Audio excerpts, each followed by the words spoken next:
도즈 후 캔트 프리치 온리 어택 팩츠의 설교 못하는 것들이 팩트 폭행만 한다.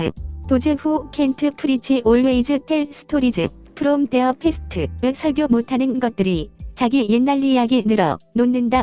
도즈 후 캔트 프리치 헤브 노 레퍼런스의 설교 못하는 것들은 레퍼런스가 없다. 도즈 후 캔트 프리치 개건 아멘의 설교 못하는 것들은 아멘 받아낸다. 설교가 전달되지 않는 18가지 이유. 1. 공감대를 형성하라. 공감대 형성은 청중의 마음을 여는데 결정적인 역할을 한다. 설교에 있어서 공감대를 형성하는 것은 무척이나 중요한 것이다. 설교가 청중의 마음을 이어줄 수 있는 중요한 것이라 하겠다.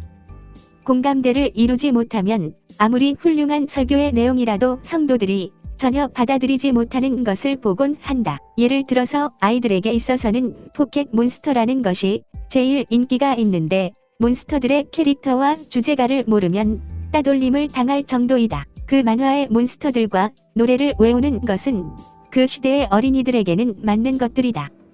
사람들의 폭넓은 관심을 이끌어낼 수는 없는가? 사람들이 느끼며 생각하고 있는 내용과 일치하는 무언가를 발견할 때 사람들은 마음을 활짝 연다. 그들은 마음을 연 채 다음의 이야기를 듣고 싶어한다. 자신들의 생각이나 느낌 등에 맞아떨어졌기 때문이다. 일단 성도들과의 공감대가 형성되고 나면 어떤 내용이든 성도들은 그것을 쉽게 받아들이게 된다. 공감대란 성도들이 목사의 설교를 들으면서 그래 맞아 하고 돌질의 느낌을 갖게 되는 것이며 상대의 의견이나 생각에 동조하는 것을 말한다.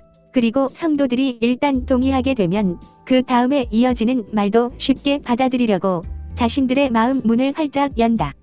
이렇게 만드는 작업을 공감대형이라고 한다. 공감대가 왜 필요한가? 마음을 열지 않은 상태에서 설교를 듣게 되면 어떤 현상이 나타날까? 불 보듯이 뻔한 상황들이 벌어질 것이다. 성도들의 마음 문이 닫혀 있는 상황에서 열심히 설교를 한다 해도 소득이 없을 것이다. 닫힌 마음은 던져진 말씀을 받아들이지 않는다.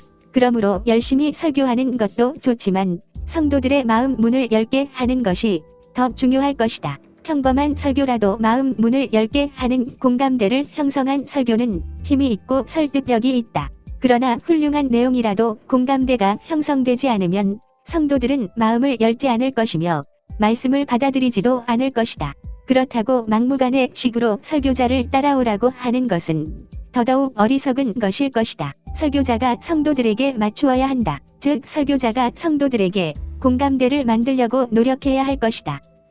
공감대 형성은 설교자가 하고 싶은 말을 청중이 잘 받아들이도록 마음을 활짝 열게 하며 성도들의 열린 마음에 말씀이 스며들 때 성도들은 말씀을 쉽게 받아들이게 된다. 성도들과의 공감대를 이루지 못하는 설교는 어떤 설교들인가? 첫째로 주입식 설교는 성도들의 마음을 영지 못한다. 성도들에게 무언가를 주입하려고 할 때 우선은 그들의 마음을 열어놓아야 한다. 즉 주입식으로 이렇게 저렇게 하려고 훈계하고 명령하기 전에 성도들이 그 설교 내용을 잘 받아들일 준비를 할 수 있게 해야 한다. 설교를 하는 데 있어서 본문을 설명할 때 성도들에게 공감될 수 있는 부분들을 삽입해야 한다. 그 삽입의 내용들은 현대화된 것이어야 성도들이 흥미를 가진다는 사실을 기억해야 한다. 또 본문 내용과 반대되는 개념을 설명해 주어야 한다.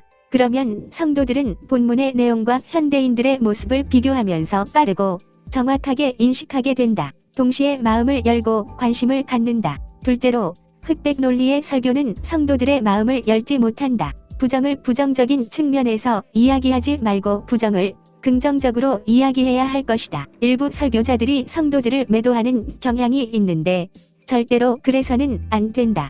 결국에는 성도들의 마음 문을 닫게 해버린다. 초신자나 불신자는 이러한 설교자의 태도에 대해 인간적인 약점을 이용해서 겁주는 것은 싫다고 말하기도 한다. 모든 사물을 흑백의 논리로 생각하는 설교자의 견해가 결국 성도들을 설교로부터 멀어지게 만드는 것이다. 성도와 설교자 간의 거리감을 조성하며 동시에 양자 간에 보이지 않는 담을 쌓게 만드는 것이다. 어쩌다 세속적 삶의 모습을 보일 때 설교자는 흑백 논리 속에서 성도들을 이해하지 못하고 속 좁은 생각을 하게 되지 않을까 두려워해야 한다. 성도들이 목사님의 설교는 우리의 고민과 아픔을 이해하고 있는 설교야라고 고백할 수 있는 설교를 해야 한다. 공감대 형성을 위해서 교역자들은 끊임없이 성도들의 삶의 정황을 이해하고 보살피며 찾아가 보는 넓은 마음과 행동을 보여야 할 것이다. 성도들과 하나가 되어 말씀을 전하고 듣는 그 순간들이 만들어질 때 공감대 형성이라는 것이 얼마나 중요한 것인지 깨닫게 될 것이다. 2. 공감대 형성의 원리를 활용하라. 공감대를 위한 실제적 방법을 형성하라. 공감대 형성이 잘 전달되는 설교는 첫째로 중요성을 밝혀라. 성도들은 설교의 내용이 자신들의 삶에 필요하다거나 중요한 것임을 인식하게 되면 쉽게 그 설교에 공감하게 된다. 부정적인 내용들을 긍정적인 중요성으로 강조. 중요성, 필요성을 제기하기 때문이다. 성도들은 중요성이나 필요성을 자각할 때 그 설교에 공감할 뿐만 아니라 도전을 받게 된다. 공감대를 불러일으키기 위해서 성도들이 평소의 삶에서 놓치고 있는 필요성을 언급해야 한다. 필요성의 언급의 최고가 되어야 한다. 둘째로, 목적을 제시해라. 선명한 목적 제시는 설교를 듣는 성도들의 공감대를 불러일으킨다. 목적이 분명할 때 성도들은 확실히 공감을 잘하게 된다. 내용에 뚜렷한 목적이 담겨 있을 때 성도들은 그 설교에 마음이 끌려가는 것을 느낀다. 목적을 거울 보듯 선명하게 부각시켜 주어야 한다. 그러면 설교자와 성도들이 쉽게 하나가 될 수 있다. 셋째로, 상식적이어야 한다. 가장 많은 성도들이 동의할 수 있는 상식적인 내용을 언급해야 성도들은 공감대를 표시하게 된다. 가장 많은 사람의 동의를 구한다는 것은 곧 지역적인 선택보다 우주적이고 보편적인 선택인 하나님의 마음을 헤아리는 것이어야 할 것이다. 넷째로, 문제를 제기해라. 평소 직시하지 못하거나 느끼지 못했던 문제를 꺼내면 성도들은 놀라움을 감추지 못한다. 때론 두려워하거나 걱정에 휩싸이고 불안하게 된다. 예로 마약이나 본드 등의 환각성이 있는 것을 흡입하면 시각, 촉각적인 착각에 빠지게 된다. 그런 것이 오래가면 신체의 부분들의 마비 증상이 오고 나중에는 일상생활을 못하게 되는 사태에 빠지게 되는 것을 이야기했다고 한다면 성도들은 문제의 심각성을 깨닫게 될 때 생각하게 되고 동시에 그 문제에 주의를 집중하게 된다. 결국 문제 제기로 시작된 설교에 성도들이 공감대를 형성하여 공감하게 된다. 문제 제기를 할 때에는 정확한 통계 자료를 통해 성도들의 위기를 날카롭게 제시해야 된다. 이러한 문제 제기에 놀란 성도들은 그 심각성에 큰 우려를 나타낼 수밖에 없을 것이다. 이러한 문제에 뒤이어 어떤 일이 벌어질지 관심을 갖고 듣게 될 것이다. 결국 문제의 심각성을 성도들에게 인식시킴으로써 성도들은 설교에 공감하게 된다. 공감대를 계속 끌고 나가려면 문제 제기 후에 그 문제 해결의 필요성을 언급해야 한다. 그러면 성도들의 공감대는 계속해서 형성될 것이다. 성도들은 문제 제기로부터 필요성 언급으로 이어가는 동안에도 계속해서 공감대를 지속하게 된다. 즉 성도들에게 그 문제의 심각성을 제대로 인식시켜야 한다. 그렇지 않으면 공감대가 잘 형성되지 않는다. 성도들은 자신들의 삶의 문제나 신앙의 문제가 얼마나 심각한지 깊게 생각하지 못하고 있는 것이 현실이다. 설교자는 바로 이러한 문제들을 파헤쳐 성도들에게 제시해야 할 것이다. 설교를 통해 제기된 문제가 진정 성도들에게 직접적으로 닥친 심각한 문제라고 인식하게 되면 성도들은 그 문제 제기에 동감하게 되고 결국 마음을 열고 설교에 귀를 기울이게 될 것이다. 문제 제기는 성도들이 어렴풋이 생각했던 것들을 꼭꼭 집어서 들추어내어 주기도 한다. 성도들은 그 문제를 들으며 심각성을 인식하게 되며 문제의 심각성을 인식한다는 것은 설교에서 제기한 문제가 타당하다는 것에 동감한다는 것이다. 성도들이 심각하게 생각해보지 않았던 주제들, 즉 문제 자체를 알려주는 것이 곧 성도들을 깨닫게 해주는 문제의 알림이라 할 수 있다. 문제 제기에서 시작한 설교는 성도들에게서 쉽게 공감대를 이루어 나갈 수 있다. 그러나 불필요하게 심한 두려움을 불러일으켜서 성도들이 아예 설교 듣기를 단념케 하거나 설교 내용을 깨끗이 잊어버리려는 생각을 갖지 않도록 조심해야 할 것이다. 또 겁을 주기 위해서 문제를 제기해서도 안 된다. 문제 제기로 시작하는 설교는 다양한 설교 구성법으로 훌륭한 설교가 될 수 있다. 설교할 본문을 놓고 본문에서 무엇을 문제시하고 있는지 생각해야 한다. 생각하고 있었던 것보다 훨씬 좋은 것을 찾아낼 때도 있다. 다섯째로, 칭찬해라. 칭찬을 들으면 듣는 성도들은 의례 기분이 좋아지는 법이며 동시에 자신들을 칭찬하는 설교자를 향해 마음을 열게 된다. 그러므로 설교자는 성도들에게 칭찬을 자주 해주어야 한다. 잘못하는 점만 지적하지 말고 잘한 점을 더 부각시켜서 칭찬해라. 그러면 성도들은 자신들의 마음을 설교자를 향해 더 활짝 열게 되고 이는 곧 설교자와 청중 간의 공감대 형성으로 이어진다. 다만 한 가지 주의할 것은 사실이 아닌 것을 칭찬해서는 안 된다는 것이다. 자칫 아첨으로 들릴 수 있기 때문이다. 그러므로 사실에 기초한 칭찬거리를 찾아내는 통찰력을 발휘해라. 한 가지 중요한 것은 설교자만 아니라 하나님께서도 칭찬하신다는 말을 반드시 챙겨야 한다는 것이다. 사람이 아니라 하나님을 바라보고 신앙생활을 하게 합니다. 성도들을 자주 칭찬해라. 그러면 성도들의 마음과 하나 되는 공감대가 형성된다. 여섯째로, 접촉점을 만들어라. 훌륭한 설교는 성도들과 본문 간에 혹은 성도들과 설교의 주제 간에 언제나 접촉점이 있다는 것을 잊지 마라. 서론 없이 혹은 있다 하더라도 별 도움이 되지 않은 제 설교 주제로 직접 들어간다면 성도들은 그 주제를 받아들이지 않을 것이다. 귀가 없어서 듣지 못하는 것이 아니라 들을 준비가 되어 있지 않기 때문이다. 그러므로 주제를 들을 준비를 갖추게 하는 접촉점을 꼭 가져야 한다. 설교에서의 접촉점은 무엇인가? 성도들을 분석하고 성도들의 형편과 정황들을 잘 알고 난 뒤 복음과 접목시킬 부분을 언급해야 한다. 결국 복음의 핵심과 자연스런 접목이 이루어지게 만들어 마침내 그 복음을 받아들이도록 해야 할 것이다. 접촉점이란 현대인의 심리 상태와 설교 주제를 연결시켜주는 것이다. 이러한 접촉점은 성도들이 본문으로 들어가기 전에 이미 마음을 열고 본문에 귀 기울이게 하는 공감대를 만들어주고 있다. 그러므로 설교에서 접촉점은 꼭 필요하다. 그러면 공감대를 형성하는 원리들은 무엇이 있는가? 공감대를 형성하는 내용을 정리해 보면 첫째로 처음부터 주입식 논리를 전개하려고 해서는 안 된다. 대신 설교하고자 하는 내용을 성도들과 함께 나누어라. 그리고 성도들과 마음이 열린 단계에 이르렀을 때 주입해라. 둘째로 흑백 논리를 피해라. 셋째로 전하려는 내용이 성도의 삶에 꼭 필요한 것 혹은 중요한 것임을 밝혀라. 넷째로 선명한 목적을 분명하게 밝혀라. 목적이 분명한데 어찌 따르지 않겠는가? 다섯째로 성도들이 납득할 만한 상식적인 내용을 펼쳐라. 이것은 성도들이 쉽게 이해하고 받아들일 수 있는 내용이기도 하다. 여섯째로 당면한 문제를 가능한 한 날카롭게 제시하라. 깜짝 놀라게 해서 얼른 해답을 듣고 싶어 할 만큼 날카롭게 문제를 제기해라. 일곱째로 성도들을 칭찬해라. 넉넉히 칭찬하는 마음을 보여라. 여덟째로 접촉점을 만들어라. 복음을 받아들이는 데 기여할 도입 부분을 생각해내라. 주의할 점은 성도들은 메시지의 처음과 끝 부분을 가장 잘 기억한다는 것을 기억하고 가장 중요한 말은 바로 이 시점, 처음 혹은 끝에서 해라. 3. 창문 너머 사물, 진리를 보라. 깊이 있는 본문 분석은 깊이 있는 설교를 만든다. 왜 창문 너머 진리를 보아야 하는가? 창문을 자세히 보면 먼지가 묻어 있는 것이 보일 것이다. 그러나 창문 너머의 사물을 보려고 노력해야 바깥 풍경을 제대로 음미할 수 있을 것이다. 많은 설교자들이 본문에서 진리를 찾을 때 창문에 묻은 이 먼지만을 보려고 한다.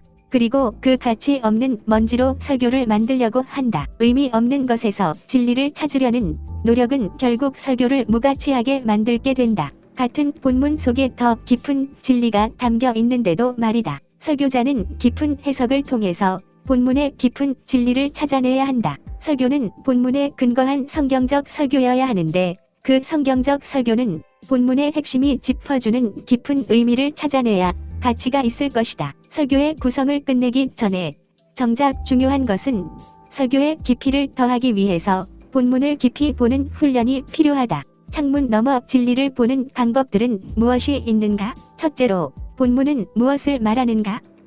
본문의 핵심을 파악해라. 둘째로 본문은 어떻게 말하는가? 어떤 문학의 종류로 진리를 전달하고 있는지를 파헤쳐라. 셋째로 본문은 처음에 독자들에게 무엇을 말하려 했는가? 본문 자체에 대한 역사적인 연구의 필요성과 본문에 대한 역사적 배경을 연구해야 한다. 넷째로, 본문이 오늘의 교회들에게 어떤 의미가 있는가? 적용의 단계이다. 성도들은 과거의 사건이나 이야기를 다룬 본문인 성경이 무엇을 말하고 있는지에 대해 큰 관심을 갖지 않는다. 단지 그 본문이 지금 나와 나의 삶에 대해 무엇을 말하는지를 듣기 원한다. 다섯째로, 본문이 내게 의미하는 바는 무엇인가? 해석되어진 본문과 적용할 내용을 효과적으로 전달하는 구성의 문제와 관련된다. 여섯째와 일곱째는 본문이 성도들에게 무엇을 의미하는가? 설교자가 성도들에게 어떻게 본문을 의미 있게 만들 것인가? 본문을 이해하기 위한 기본적인 질문들이며 이런 질문들 외에 던져져야 할 질문들이 있다. 그것은 유카 원칙이다. 누가? 언제? 어디서? 무엇을? 어떻게? 왜? 란 질문을 던지면 본문을 깊숙이 보는 데 도움이 된다. 설교에서는 특히 왜? 어떻게? 란 질문이 본문의 핵심을 찾는데 절대적인 공헌을 한다. 왜? 란 질문을 던짐으로써 본문의 사건이나 현장 혹은 행동의 동기 등에 대한 원인을 분석하는 것이다. 또 어떻게? 란 질문은 청중들이 관심을 갖는 또 다른 영역임을 기억해야 한다. 이처럼 본문을 깊이 있게 해석해야 설교 속에서 성도들이 깊숙한 내면의 문제들에 해답을 줄 수 있게 된다. 그러므로 설교를 써 내려가기 전에 깊이 있는 본문 해석을 해라. 성도들의 마음을 사로잡을 수 있는 상상할 거리나 생각할 거리를 주어 다른 것에 주의를 빼앗기는 일이 일어나지 않게 할 수 있다. 여기에서 어휘를 다양하게 활용하는 것이 중요하다. 다양한 어휘 사용은 설교의 가치를 높인다. 뿐만 아니라 성도들에게 지루한 느낌이나 감정을 없애준다. 4.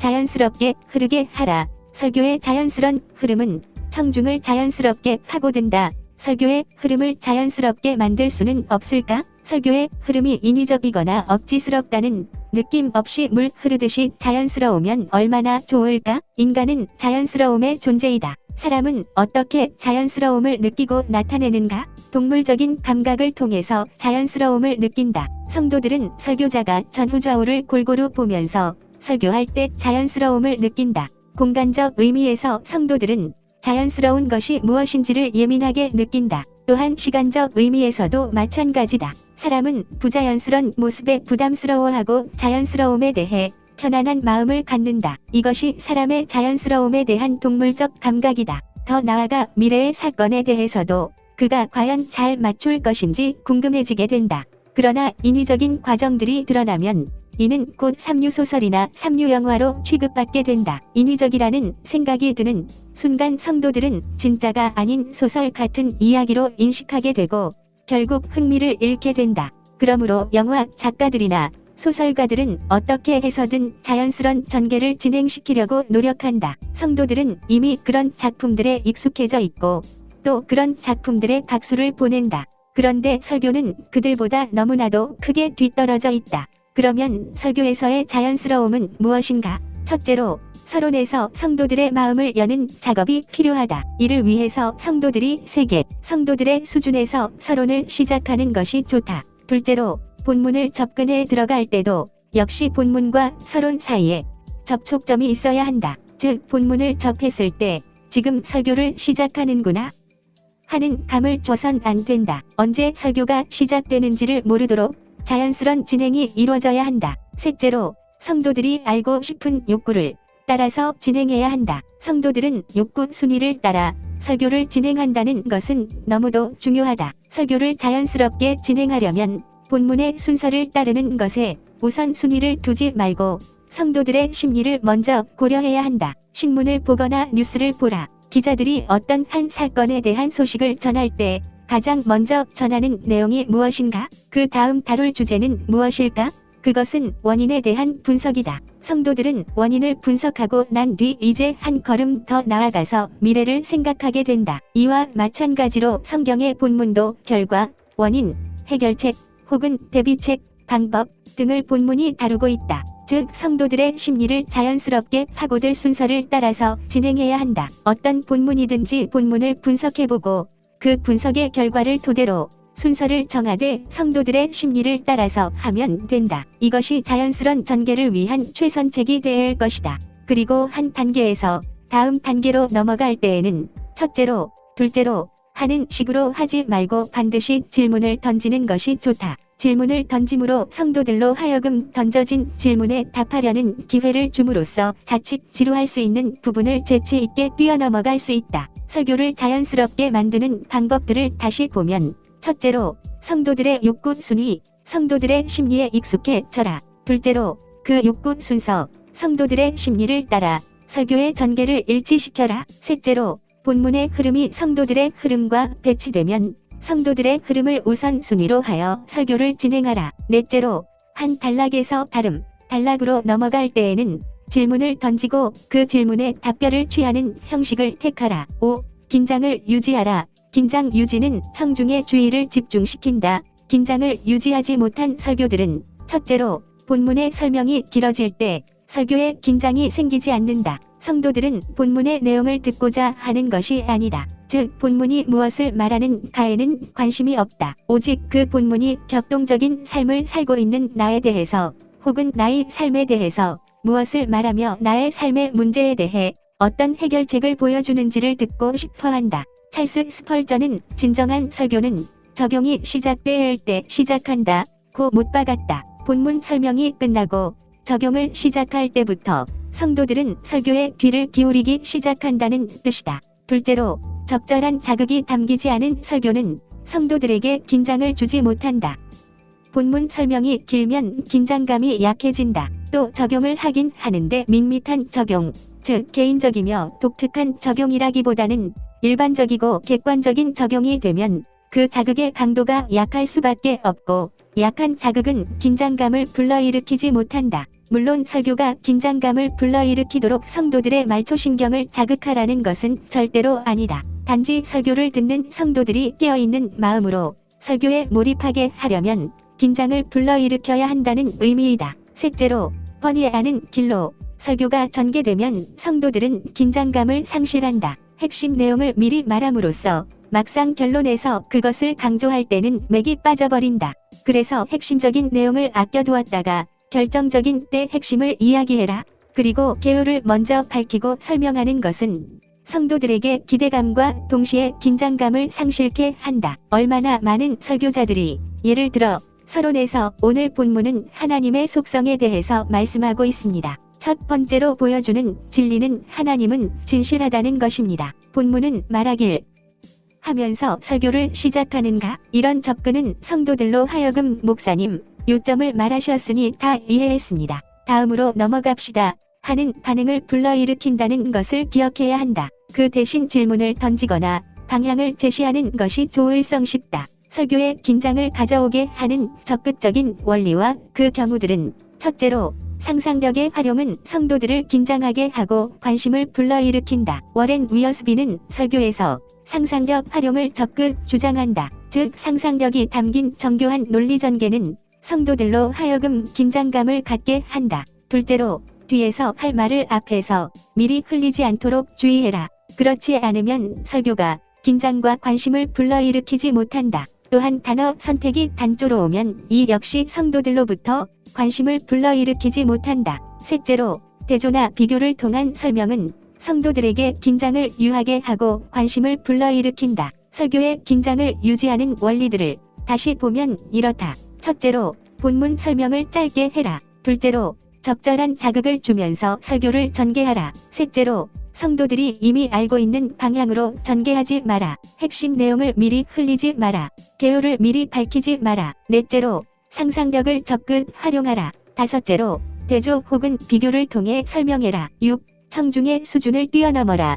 청중의 수준을 넘어서는 아이디어는 설교를 참신하게 만든다. 청중의 예상 수준을 뛰어넘지 못하는 설교들은 진부한 표현들을 사용한 설교는 성도들의 수준을 뛰어넘지 못하는 설교들이다. 설교자가 자신의 설교에서 진부하다고 느끼는 부분은 역시 성도들에게도 도전을 주지 못하는 부분임에 틀림없다. 예측할 수 없는 방향, 그것이 곧 신선한 표현이다. 그러므로 진부한 부분들을 배제하고 신선하게 표현하도록 창의력을 발휘해라. 강조한 부분이 성도들의 상식 수준을 벗어나지 못하면 또한 죽을 수는 경우가 된다. 설교 내용은 초대교회 시대부터 5가지의 캐리그마에 초점이 맞추어졌다. 즉 그리스도의 수요, 고난, 부활, 승천, 재림에 대한 내용이다. 웬만한 성도들은 이러한 내용들에 이미 익숙해져 있다. 그런데 문제는 어떻게 성도들이 상식의 수준을 벗어나서 항상 새롭고 신선한 내용으로 들려지도록 만드느냐 하는 것이다. 구태의연한 방법으로 전달하면 지루하거나 아무런 기대감 없이 설교를 듣게 만든다. 이것이 곧 성도들의 수준을 뛰어넘지 못하는 설교다. 성도들의 예상 수준을 뛰어넘기 위한 좀 더 적극적인 방법들을 생각해야 한다. 예화와 더불어 진행되는 밟고 올라서라의 개념을 활용하는 것이 좋을 것이다. 성도들의 예상을 뛰어넘는 설교는 성도들이 관심을 사로잡는다. 성도들이 익히 알고 있는 수준에서 설교가 맴돌면 그 설교는 지루한 설교가 된다. 그러므로 성도들의 수준에서 설교를 시작해라. 그러나 설교를 전개해 나가면서 청중의 지성을 자극하는 단계적인 논리를 펼쳐라. 그것은 곧 성도들의 정신을 번쩍 뜨이게 만들 것이다. 설교에 집중하게 만든다. 그러면 성도들의 예상의 수준을 뛰어넘는 원리들을 다시 보면 첫째로 진부한 표현을 피해라. 둘째로 익히 알고 있는 사실이나 개념을 참신하게 표현해라. 셋째로 밟고 올라가라의 개념을 활용해라. 제2장 진부함에 빠지게 하는 내적 요인들. 7. 평범한 본문을 독특하게 만들라. 평범한 본문을 독특하게 만드는 창의력은 설교를 매력 있게 한다. 본문을 독특하게 만들지 못하는 설교들은 첫째로 본문의 전후 문맥이 갖는 특별한 상황을 무시하고 평범하게 설교를 만들면 독특성이 상실하게 된다. 성경에는 비슷한 내용들을 담고 있는 본문들이 참으로 많다. 구절들도 그러하다. 그래서 설교를 위한 본문 또는 구절 선택은 신중하게 해야 한다. 같거나 비슷한 주제를 포함하고 있는 본문이라 할지라도 그 본문 속에는 다른 본문과는 다른 나름대로의 독특한 면이 있기 때문이다. 설교자는 바로 이 독특한 면을 잘 찾아내어 설교에 연결시켜야 할 것이다. 결국 그 독특한 본문과 구절 등을 통해서 독특한 설교를 만들어내는 것이다. 그리고 본문의 앞뒤를 살피면 본문이 주는 독특성을 발견하게 되고 설교의 매력과 긴장을 더하게 만들 수 있음을 기억해야 한다. 둘째로 적용을 독특하게 취급하지 않으면 이 또한 매력적이지 못한 설교가 된다. 설교는 본문 설명이 독특하게 취급되어져야 한다. 또한 본문 설명부터 적용까지 독특하게 연결되어야 한다. 결국 사람들은 설교의 매력을 느끼게 되고 본문에 귀를 기울이게 된다. 이렇게 설교하면 즉 모든 본문의 독특성을 살려서 독특하게 설교하면 설교는 항상 새롭게 될 것이다. 항상 매력있고 신선한 설교가 된다. 그러므로 본문을 독특하게 만들어 설교해야 한다. 본문 설명을 독특하게 취급하면 적용도 독특하게 취급하게 됨을 기억하라. 설교가 항상 특별해야 하고 독특해야 함을 기억하라. 특히 성도들의 삶에 구체적으로 적용하려는 태도는 설교를 언제나 신선하게 만든다는 것을 기억하라.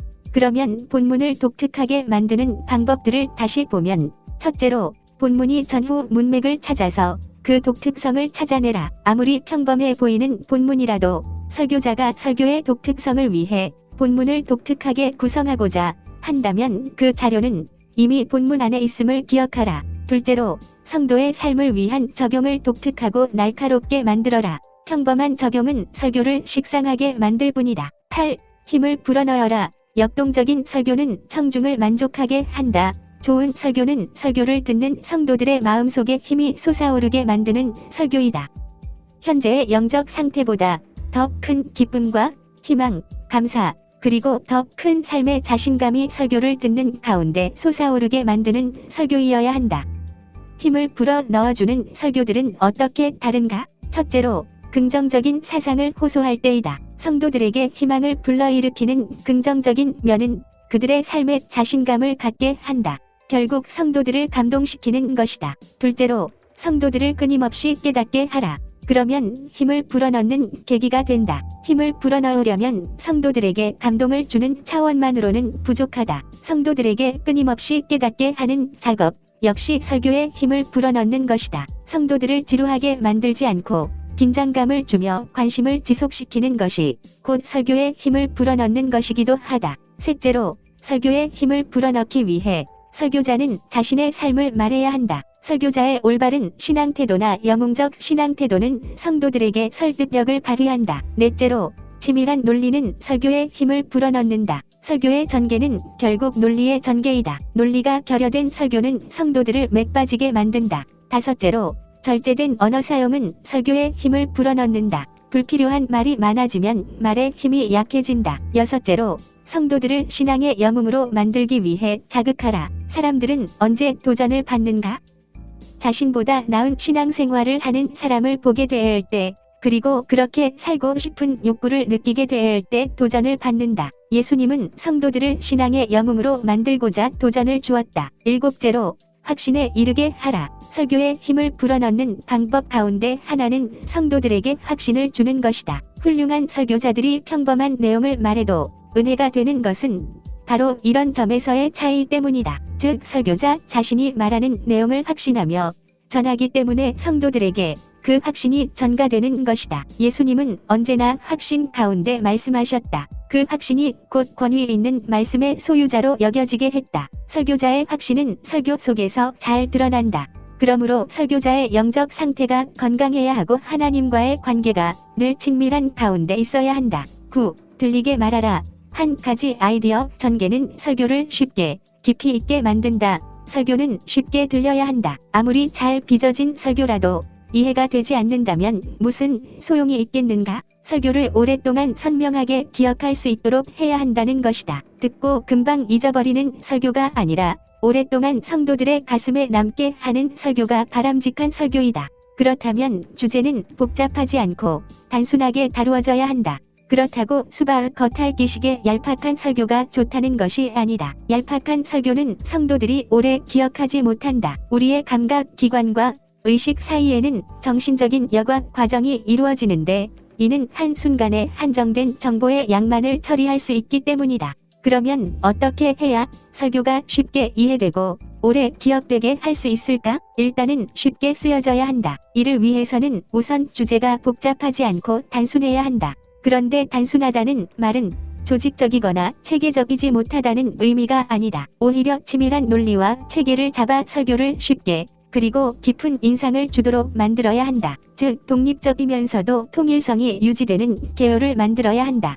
그래야 쉽고 조직적인 체계가 잡힌 설교가 된다. 한 가지 주제만을 선택하여 만드는 것이 좋다. 들리게 작성하는 방법들을 다시 말하면, 첫째로, 본문의 큰 흐름, 핵심 주제를 파악하라. 둘째로, 개요 작성에 있어 통일성과 독립성을 유지하라. 단 본문이 한 가지 주제만을 설명하고 있지 않은 불가피한 경우는 제외일 수 있다. 셋째로, 큰 흐름, 핵심 주제 외의 진리는 서로 중요하다 하더라도 가지치기를 통해서 완전히 외면하라. 외면한 진리를 설교하고 싶은 마음이 간절하다면 다른 설교 시간에 그 주제를 다시 다루면서 설교하라. 넷째로, 큰 흐름, 핵심 주제에 대한 깊이를 더하기 위해 질문을 던지라. 10. 감정의 파도를 치게 하라. 감정에 자극을 주는 호소는 청중에게 은혜의 맛을 체험하게 한다. 설교자는 왜 성도들의 감정을 건드려야 하는가? 사람들은 감정의 동물이다. 감정이 자극된 상태에서 말씀을 들으면 반응이 달라진다. 몇 배의 효과를 가져온다.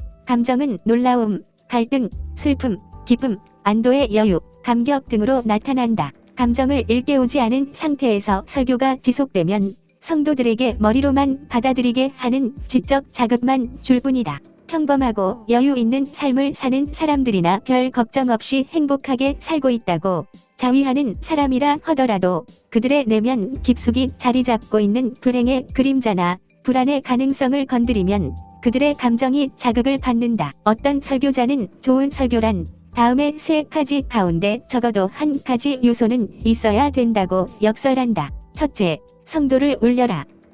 둘째, 성도를 웃겨라. 셋째, 성도를 회개케 하라. 이 세 가지 가운데 어느 것 하나만 있어도 설교는 성공했다고 볼 수 있다는 것이다. 이 말은 결국 성도들의 감정을 건드리지 않고는 성도들의 가슴에 설교가 파고들게 할 수 없다는 것을 밝혀준다. 결국 우리의 설교는 성도들의 감정을 건드리느냐 아니면 전혀 건드리지 못한 채 마치느냐 하는데 성패가 달려있다. 로이드 존스의 설교의 장점은 뛰어난 논리 전개이다. 반면에 단점은 종종 논리 전개만으로 설교를 끝맺는 경우이다. 성도들의 감정을 끌어올려서 결단케 해야 하는데 논리적인 귀결만을 맺을 뿐 감정에 자극하는 면이 많지 못하다. 로이드 존스 설교의 뛰어난 논리 전개를 배우라. 그러나 감정이입이 없는 메마른 결론을 조심하라. 감정을 움직이게 만드는 방법들. 첫째로 사랑, 자비, 용서, 희생 등의 감정의 언어를 사용하라.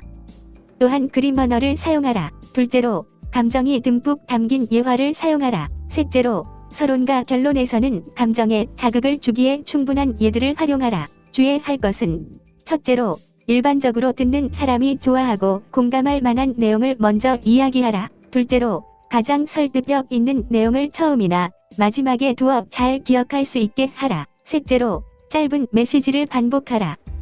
그러나 지루해질 정도로 반복하지 않도록 조심하라. 11. 귀납법적 접근을 하라. 연역법적 접근보다는 귀납법적 접근이 청중의 관심을 사로잡는다. 성도들의 삶에 관련된 내용으로 설교를 시작하는 것, 그것이 성도들의 관심을 사로잡는 방법이다. 이런 설교를 귀납법적 설교라고 부른다. 귀납법적인 설교는 현대인들에게 절대적으로 필요하다. 귀납법적 접근은 삶의 정황으로부터 시작하는 설교에 효과적이다.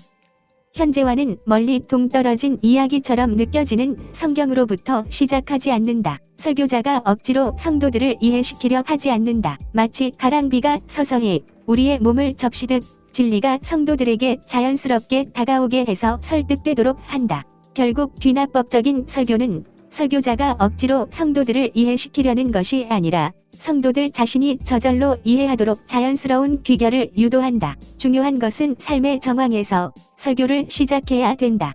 그리고 질문을 던져야 한다. 귀납법적 접근의 또 다른 예는 설교자가 미리 결정된 사항을 선포하는 것이 아니라 질문을 던짐으로 설교의 목적을 향해 성도들과 함께 나아가는 것이다. 즉 절대로 결론을 내려 강요하지 않고 질문을 던져 결론을 유도해야 하는 것이다. 이러한 질문은 성도들을 설교에 참여시킴으로써 성도들과 함께 설교를 만들어가게 해준다.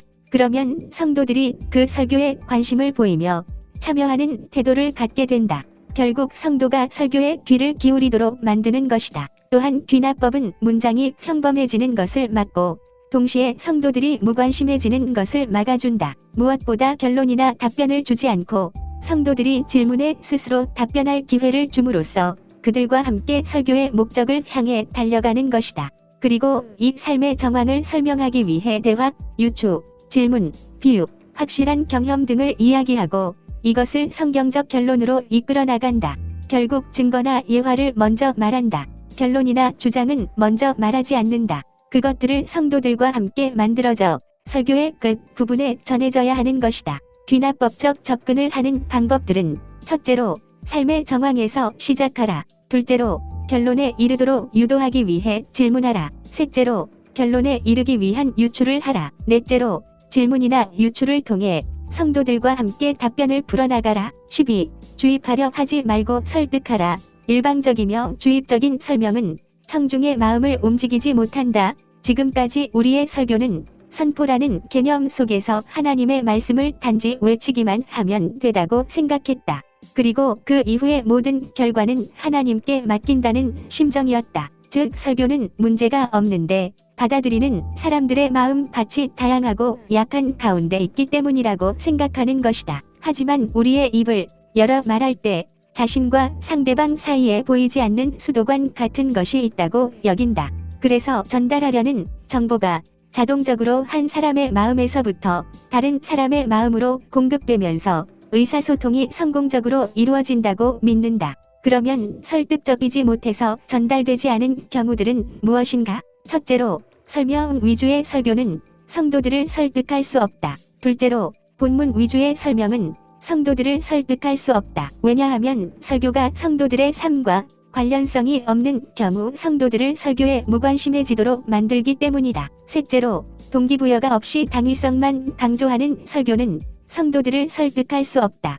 그러면 어떻게 해야 우리의 설교가 설득적일 수 있을 것인가? 첫째로, 필요를 느끼게 하라. 이 말은 이유를 밝히라는 뜻과 같다. 사람들에게 필요를 느끼게 하라. 그러면 그들은 설득 당한다. 둘째로 공감대를 만들라. 셋째로 설명하지 말고 보여주라. 이론적인 설명만 담긴 설교는 성도들에게 아무것도 남겨주지 못한다. 넷째로 성도들에게 주어질 유익에 대해서 말하라. 성도들에게 설교자가 원하는 대로 따랐을 때 주어질 큰 유익을 밝히는 것이다. 자기의 유익을 따라서 행동하는 것이 사람의 본성이다. 설교자가 하자는 대로 했을 때 고통과 불이익이 따른다면 누가 설득 당하겠는가? 그러므로 설교자의 요청에 순응할 때 주어질 유익을 가급적이면 확실하게 밝혀라. 결국 믿음의 길을 선택했을 때 주어질 유익을 말했기 때문에 설득적인 것이다. 여기에서 설교자는 성도와의 대화에서도 설득의 법칙을 활용할 필요가 있다. 첫째로 예 혹은 아니요라고 대답할 수 있는 질문을 하지 말라. 흑백 논리로만 이끌지 말라는 것이다. 둘째로 상대방을 이해하고 의견 차이를 없애는 대화를 시도하라.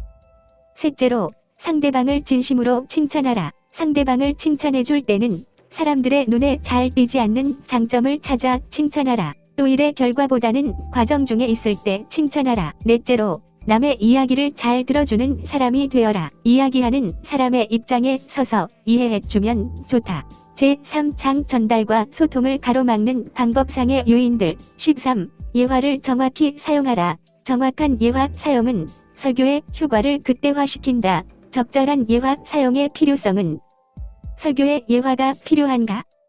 대답은 자명하다. 예화가 들어감으로써 설교의 질을 높이는 것은 물론이거니와 성도들의 이해를 돕고 설교의 목적을 성공적으로 성취하는데 절대적으로 중요하기 때문이다. 예화가 왜 필요한가 구체적으로 보면 다음과 같다. 1. 예화는 개요 혹은 요점을 분명히 각인시키는 데 필요하다. 2. 예화는 자체가 곧 성도들의 삶에 적용할 내용이 되어야 할 수 있다. 3. 결단에 이르도록 행동을 촉구한다. 4. 진리를 확인시킨다. 5. 진리를 오래 기억하도록 만든다. 6. 장식으로도 쓰인다. 7. 성도들의 주의를 끄는 데 사용된다. 8.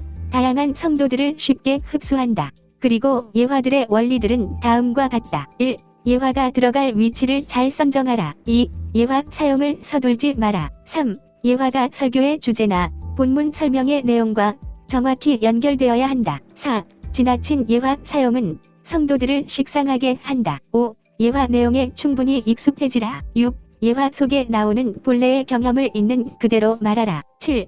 예화 속에 들어가기 위해 기간을 낭비하지 말라. 8. 예화 내용이 설교의 요점을 기억하게 만들라. 9. 예화에 대해서 흥분하라.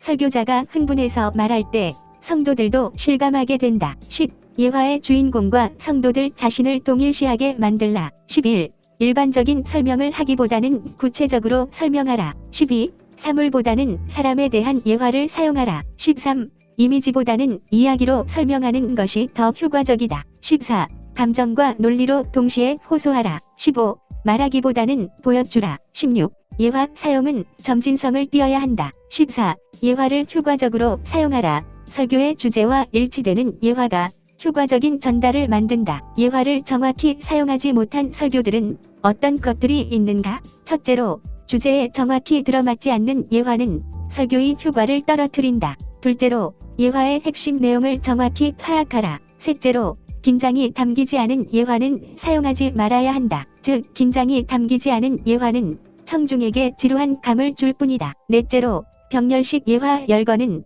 설교의 깊이를 나타내지 못한다.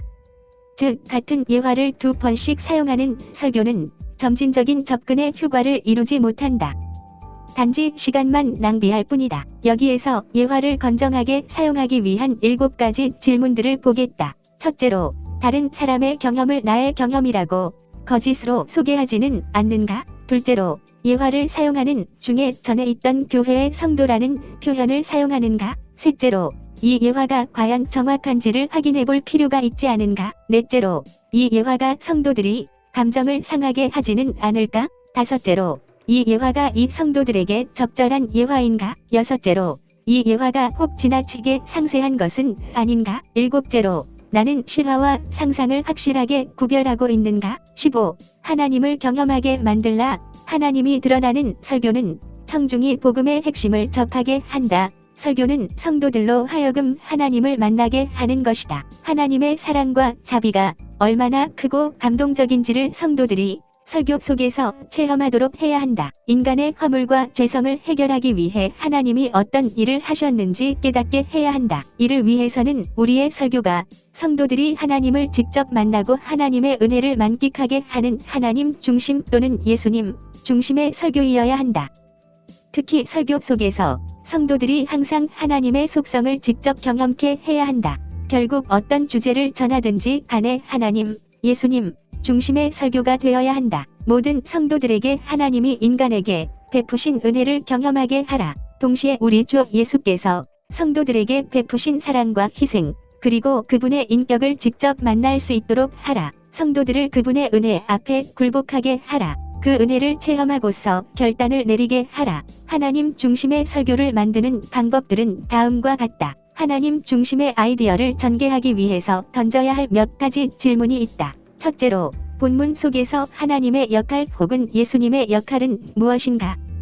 즉, 본문 속에서 하나님, 예수님은 인간에게 무엇을 행하셨는가? 둘째로, 본문 속에서 드러내야 할 하나님의 속성 혹은 예수님의 속성은 무엇인가? 셋째로, 하나님, 예수님의 행하심이 구속사적 차원에서 어떻게 설명되어져야 할 것인가? 넷째로, 하나님, 예수님의 구속사적 사역에 대해 인간의 반응은 어떠했는가? 다섯째로, 인물 중심의 본문 이야기 속에서도 숨겨져 있는 하나님의 역할은 무엇인가? 16. 감각 있는 설교를 위한 커뮤니케이션의 7대 원리를 적극 활용하라. 설교자 자신이 아닌 청중 중심으로 이해하고 전달해야 한다. 설교자가 커뮤니케이션의 일반적 원리를 알면 성도들과 대화하는 데 도움이 될 뿐만 아니라 목회를 하는 모든 영역, 즉 회의 진행, 사람을 설득하는 일, 성도와의 신방, 대화 등에 효과적으로 대처할 수 있다. 효과적인 대화를 나누기 위해서 7가지의 원리들을 보자. 첫째로, 상대를 향해 마음문을 활짝 열고 그를 깊이 이해하라. 설교자가 좁은 마음을 가지고 성도들에게 넓은 가슴을 가지라고 역설하는 설교를 할 수는 없을 것이다. 상대방을 향해 적극적으로 마음을 열어라. 그리고 그 상대를 깊숙이 이해하려고 노력하라. 그러면 상대방에게 설교자의 모습이 매력적으로 비춰질 것이다. 둘째로, 상대의 감정에서 느껴보라. 사람은 자기 중심의 삶을 산다. 무엇을 하든지 간에 자기를 우선시한다. 그러므로 상대의 감정에 대해서 무지하거나 무감각해지기 쉽다. 설교자는 바로 이런 폭넓은 감정 이해를 위해 노력해야 한다. 그래야 상담이나 설교를 위한 성도들 이해도 좀 더 분명해지는 것이다. 셋째로, 객관적 입장에서 말하라. 객관적 입장은 항상 상대에게 신뢰감을 갖게 해준다. 주관적인 입장은 가치가 적고 사람들의 호응도도 낮다. 그러나 객관적인 입장에서 사물을 보고 평가하는 노력은 사람을 설득시키는 힘을 갖는다. 넷째로, 긍정적 표현의 위대성을 알고 행하라. 긍정적 표현은 사람에게 긍정적인 영향을 미친다. 목사는 사람들을 선한 길로 인도해야 할 위치에 있다. 다섯째로, 사람들을 처음 만나게 되면 상대방이 말을 걸기 전까지는 아무 말도 먼저 건네지 않는 사람이 있다. 이것은 전도의 사명을 가진 목사로서는 바람직하지 않은 소극적인 태도이다. 자신을 먼저 소개하거나 대화를 먼저 시도하는 것, 혹은 상대방이 대화에 참여하도록 유도하는 것 등에서 자신감이 이미 나타난다. 매사에 자신감을 가짐으로써 상대방이 호감을 갖게 하라. 자신감의 표현은 상대방이 확신을 갖도록 돕는 역할을 한다. 그러나 자신감이 자만함으로 나타나지 않도록 조심하라. 여섯째로, 친밀함을 나타내라. 상대방에게 집중하면서 대화를 시도하라. 이는 전도나 상담하는 일에서 상대방에게 오감을 불러일으키게 한다. 따스한 마음으로 친밀함을 나타내는 태도가 중요하다. 일곱째로, 상호작용을 조절하라.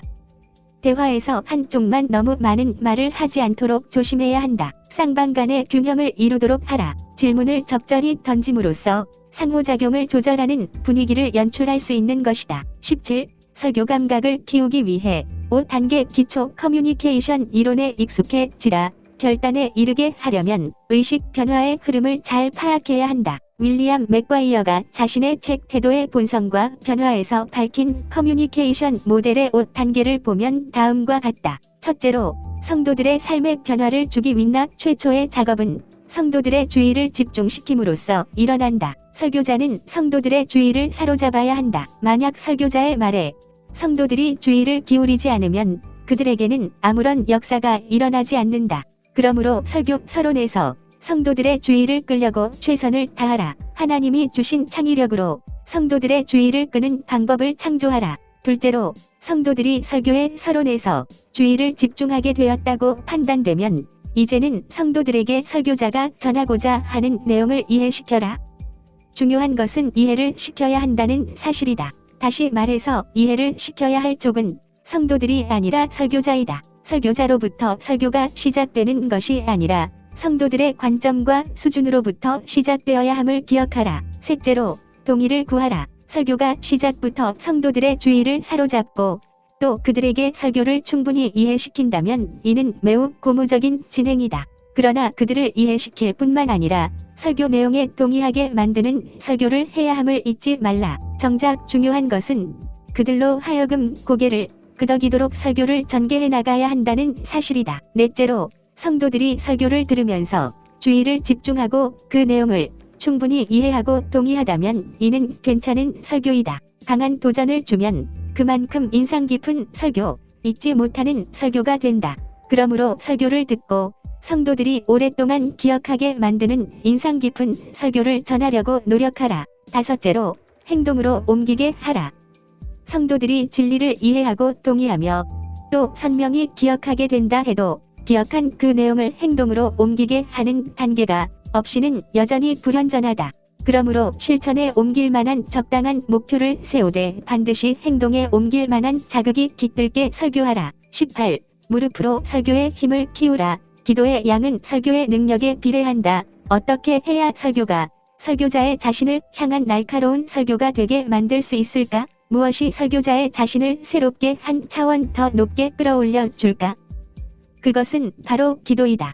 결국 사람을 만들고 변화시키며 설교자 자신을 향한 날카로운 도전이 되는 설교를 낳는다. 자신의 부족함을 깨닫는 데 철저한 기도, 자신의 게으름을 날카롭게 발견하려는 기도가 있는 설교자가 인격이 새로워지고 설교동 인격이 담긴 내용을 만든다. 자신을 살피는 예리한 통찰력이 담긴 기도는 설교자 자신을 변화시키고 성도들을 변화시키고 성도들을 변화시킨다. 성도들을 감동시킬 만한 설교를 만들어내는 능력은 기도에서 나온다. 기도 속에서 설교자 자신의 허물을 낱낱이 볼 기회를 갖게 된다. 기도 속에서 설교자 자신의 허물을 발견할 때마다 창피하여 고개를 들 수 없을 만큼 큰 고통을 느끼기도 한다. 자신의 세속적인 모습을 도려내고 하늘로부터 신령한 것들을 채우기 위한 몸부림이 깊은 기도 속에서 이루어지면 하나님께서 그 사람을 쓰실 것이다. 기도해야 하는 내용들은 다음과 같다. 첫째로, 자신 속에 있는 세속적인 요소를 분리해내기 위해 기도하라.